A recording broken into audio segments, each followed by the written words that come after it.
Thanks a lot to Ray and the other organizers. So I will start by recalling the definition of the differential calculus. So I mean, by this time we already know the setup. So the only thing that's worth pointing out is this last line. So I'm going to assume that the space of one forms of my calculus is FGP as a right A module. I'm going to work with right connections, and there is going to be one slightly unusual notation, which is the following. So I have an algebra A and a differential calculus. I'm going to denote the space of one forms by the symbol E. So that's my setup. So then suppose I have a differential calculus, and suppose I have a bimodule F. I'm going to work with right connections, which means that my connection will be a C-linear map from F to F tensor E. Remember that E is the space of one forms, such that this relation holds.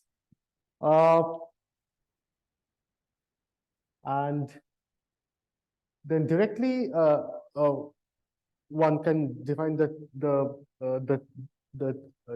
torsion of the connection, which is a right linear map. And so it's a map from the space of one forms to the space of two forms. And we call the connection to be torsionless if this torsion is, of course, 0. Okay, so what's the question?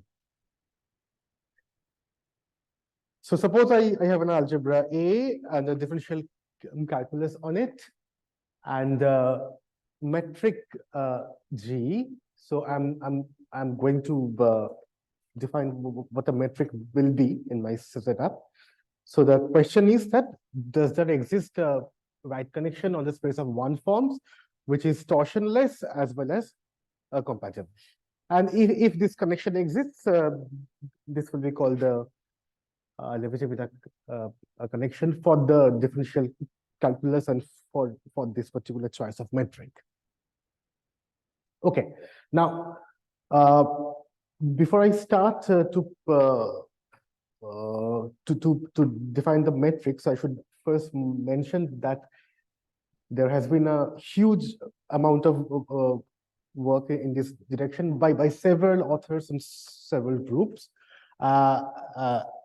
So I apologize in advance if I miss some names.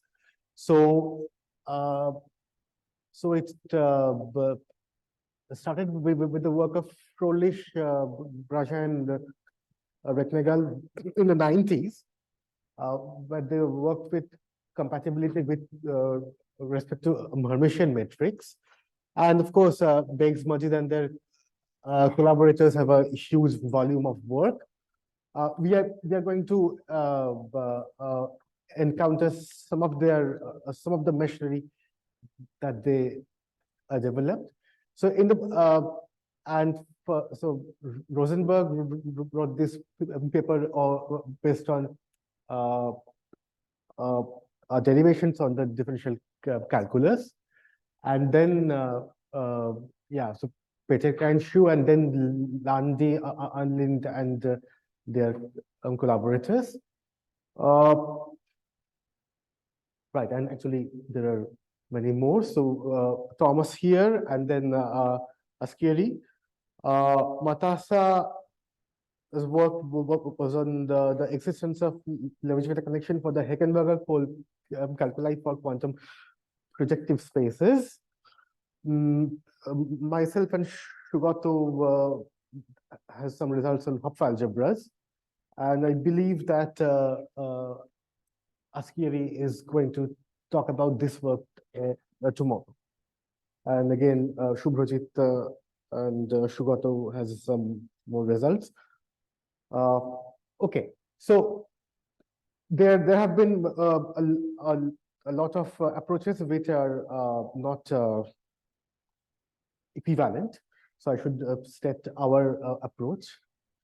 So I start by defining the metric.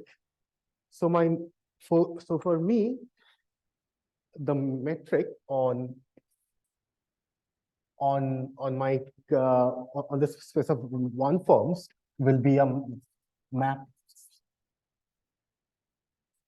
like this, which will be right linear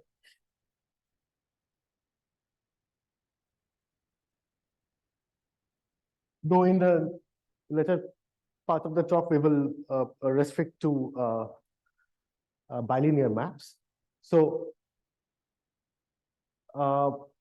we will need some added data on the calculus. So assume that I have a bilinear map sigma from E tensor E to E tensor E. Then, so this G will be called the sigma metric if G has this symmetry with respect to sigma, and there is this non-degeneracy condition. So I will have a map VG from E to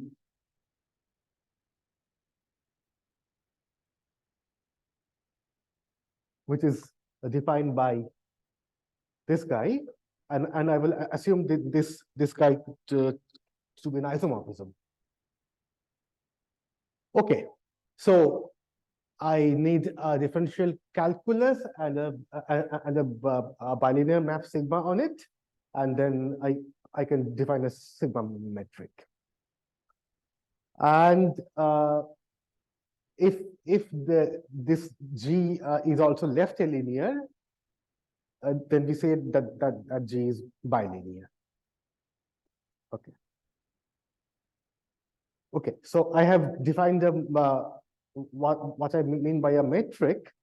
So I need to define metric compatibility. So what we will, so our first goal is to identify a condition on a differential calculus such that a connection on E can be lifted to a connection on E, a tensor E. So as we know from, if I have a bimodule connection in the sense of Beggs and Majid, so then, okay, so let me just, so my connections are right connections.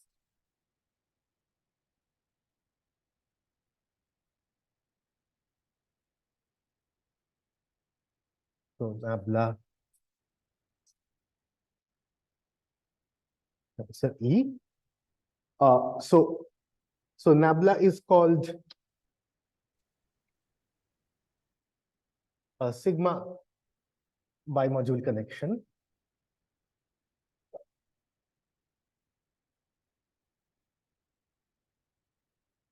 If nabla of AE. So I have the algebra element on the left. So this is in nabla E plus sigma of, what should it be? So dA tensor E. So from the work of Beggs and Majid, we know that if E is a, that if nabla is a bimodule connection on E, then it extends to a connection on E tensor E. So what our first goal is to see that under some conditions on the calculi, on the calculus, I can, given a connection on E, I can extend it to a connection on E tensor E. So, right. So I define the center of the module to be the center, to be the set of all elements in E, which commutes with all elements of the algebra. So this is a module over the center of the algebra, and this is my assumption. So this multiplication map, I assume this to be a vector space isomorphism. Okay. So my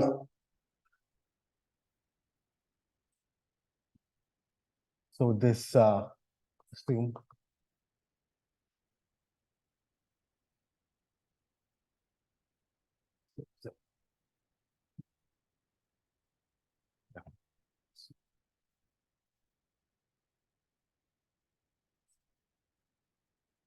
vector space isomorphism. So, so using this, we will extend the connection on E to E tensor E. So, and the immediate consequence of this assumption, we see that A is centered. So the center is both left and right A total in the space of one forms. And then by a result of Skype, I know that there exists a unique sigma from, okay,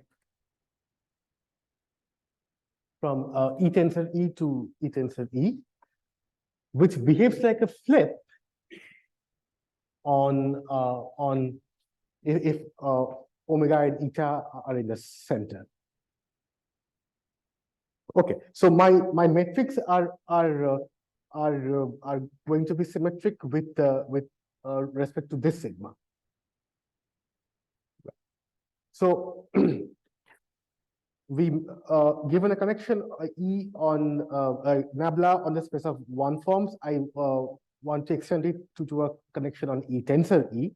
We will do this in two steps. So first, using my assumption, I will extend the connection to the center tensor center by this particular formula.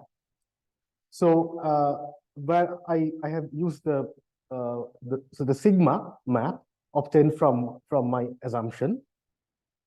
So this is the first step, and then I will need to make another assumption to lift it to E tensor E.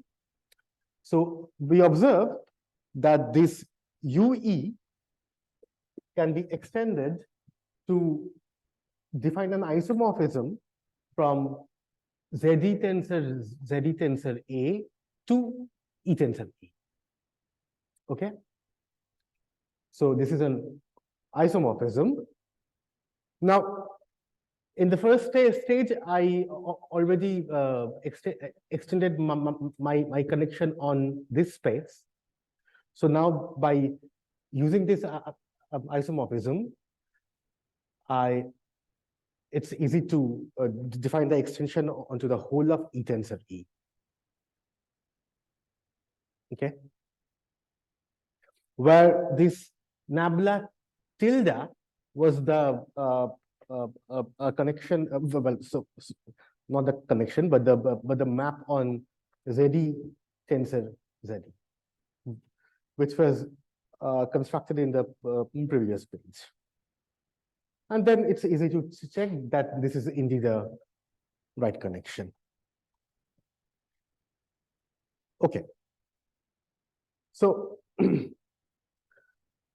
now, so by making an assumption that this is an isomorphism, we have been able to lift a connection on E to E tensor E. So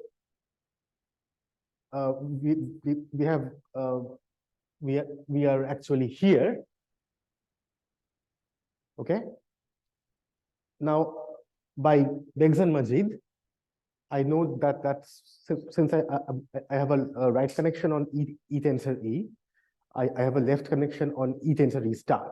So by star, I always mean, so if A is an AA bimodule, but by star, I always mean the right linear maps.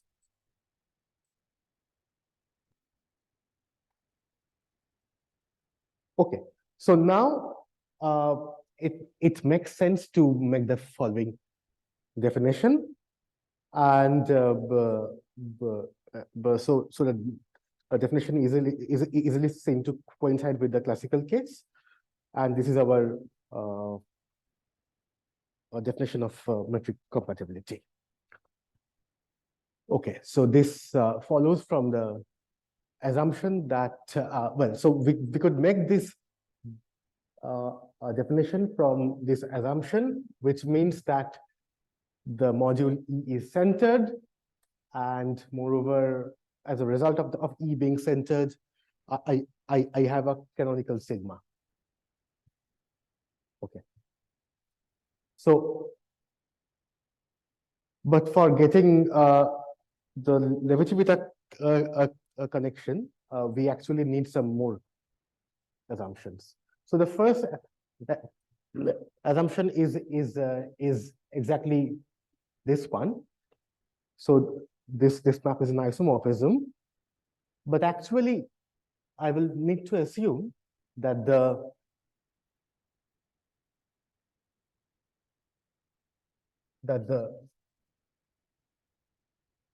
so this short exact sequence splits. As a splits as a writer module.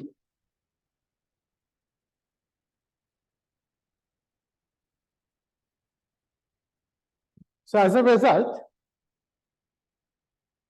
I can write E tensor E as the direct sum of, as a direct sum of the analog of symmetric forms and the antisymmetric forms. So my third assumption is actually on this splitting.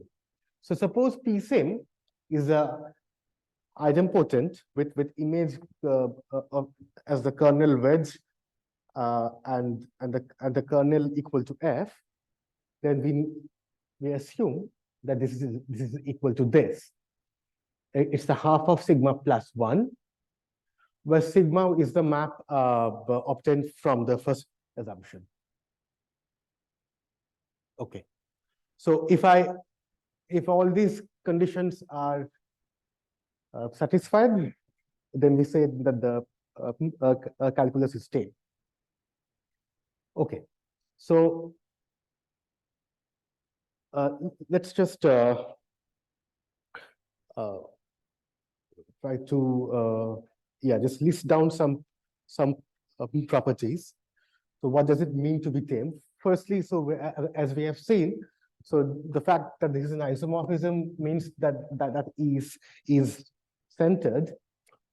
Secondly, so any element of E tensor E can be written as a sum like this, where omega I and eta I are in the center of E, and AIs are any elements in the algebra. Of course, I can also write AI in the left, because omega I and eta I commute with the elements of A.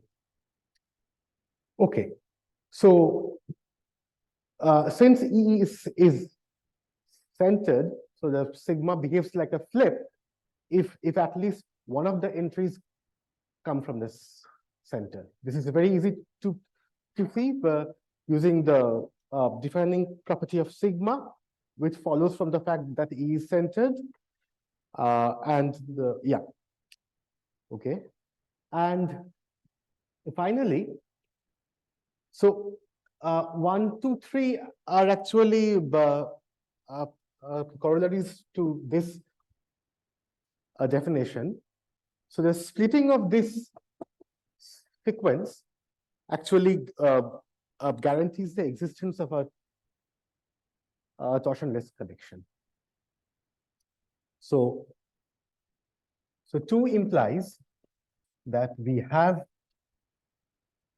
a torsionless connection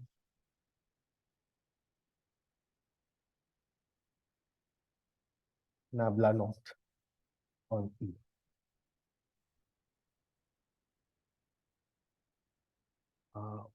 What's 9 minutes? Okay. Right. So this is the first theorem. So suppose I have a tame differential calculus, and suppose G is a metric which is symmetric with respect to sigma, and moreover, so G is called strongly sigma compatible if so this set G of omega tensor eta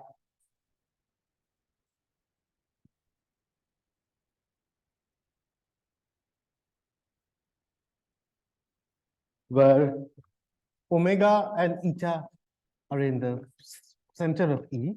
So these commute. So these elements commute among themselves. So so this class of metrics of course contain bilinear metrics and conformal deformations and some more. So for tame differential calculus and a metric which is strongly sigma compatible, I have a connection which is torsionless and incompatible with the metric. Right. So these are the classes of examples that we have. The matrix geometry, the quantum Heisenberg manifolds, a class of riffle deformations. And then more recently, Subhrajit and Shugato also got a class of examples which are tame. So, right. So from now on, I'm going to restrict to the case when the metric is bilinear. So it's both left and right linear. So I'm going to work in the setup for the calculus is tame. So I will have the space of one forms is centered, and as a result, I have a sigma. So this is what we proved with Goswami and Gianni.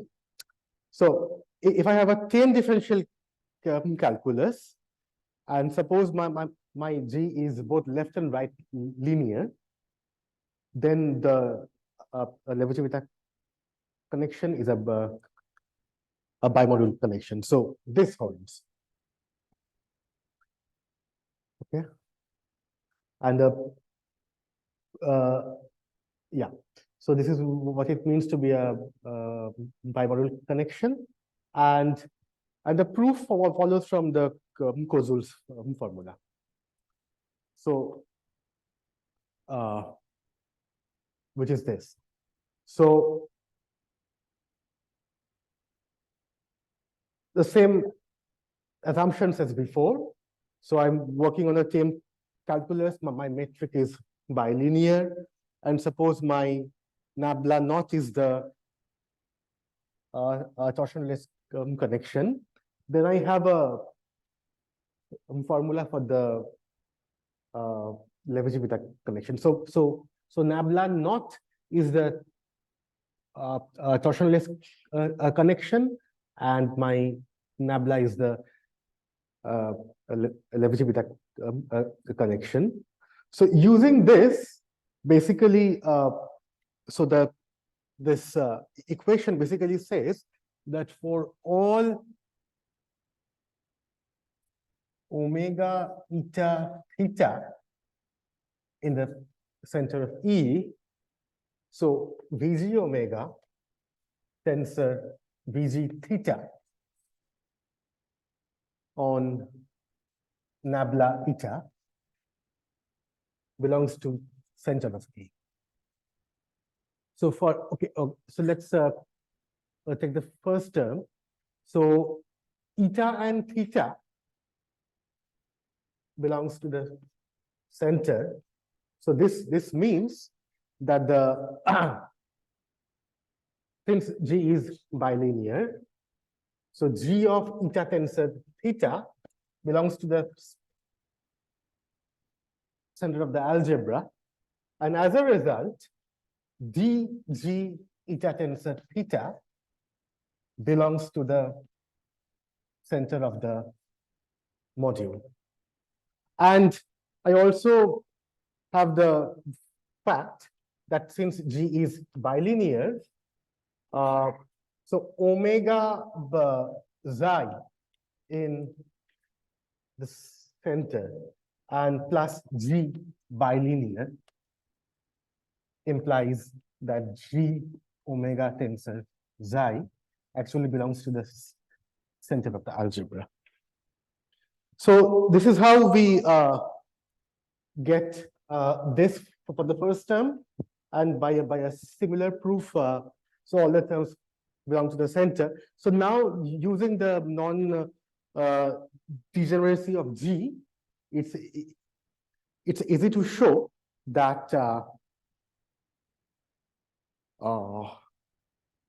that delta eta actually belongs to the center of E tensor E. And for the tame, this implies that delta, I mean, nabla is a bimodule connection. So this is the sketch of the proof. Right. So the next, oh God. Okay. So the next item was to show that our Levi-Civita connection for a tame calculus for a bilinear metric are actually metric compatible in the sense of Beggs and Majid. So for that, I will just need to briefly recall the notion of bar categories. So this is I'm not going to define you what a bar category is, but I'm going to point out that if A is a star algebra, then the category of A bimodules is a bar category. So first of all, so for a bimodule F, I have the another bimodule F bar where the I mean, so as a set it's the same, but the structure, but the left and the right modules structures differ by this. So F dot S star bar, and similarly for the right. Now I have a bar functors which sends F to F bar, and then I have these upsilons which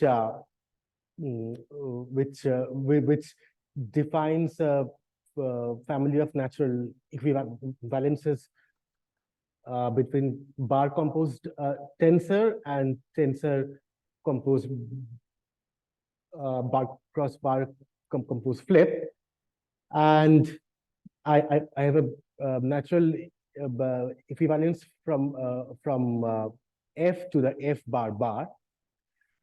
So these three things make the category of A bimodules into a bar category if A is a star algebra, and then I have a star object if I have a a morphism F, a morphism called star from F to F bar.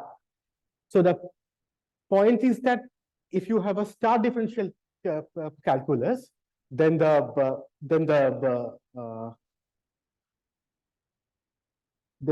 space of one forms is a star object, and then Beggs and Majid gave the following definition. So suppose you have a right bimodule connection on F. So it's called star compatible if this relation holds, where so sigma prime is the initial symmetry, and then I need to define sigma prime hat. So it's a map from F bar to tensor E to E tensor F bar, which is defined by this formula. So our result is that, so if I have a tame differential calculus such that E is a star object, so then any right bimodule connection is star compatible, and as a result of the theorem that we had before, since our Levi-Civita was star compatible, so therefore so since our Levi-Civita for a bilinear metric is a bimodule connection, so therefore it is also star compatible. Do I have -3? Oh, sorry. So yeah, I think I will stop here. Thanks for the extra time.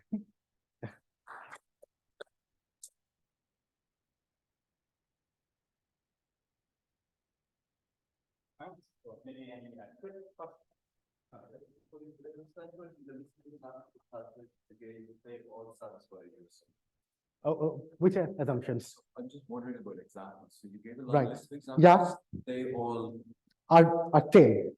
they are all Tame. So if you have a bilinear matrix, so then you have a bimodule Levi-Civita. If you over a half in that case, if everything is equivariant, if everything respects the coordinate, the connection will always be equivariant. Sorry, well, actually, for the quantum homogeneous spaces, I mean, at least, so these Q-deformed versions, so I don't think these are tame. So yeah, and there the sigma is not such nice. So these are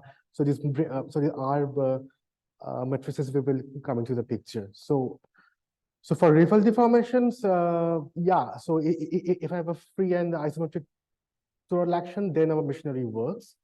But for the Riffel-Jimbo things, it won't be tame. Yeah.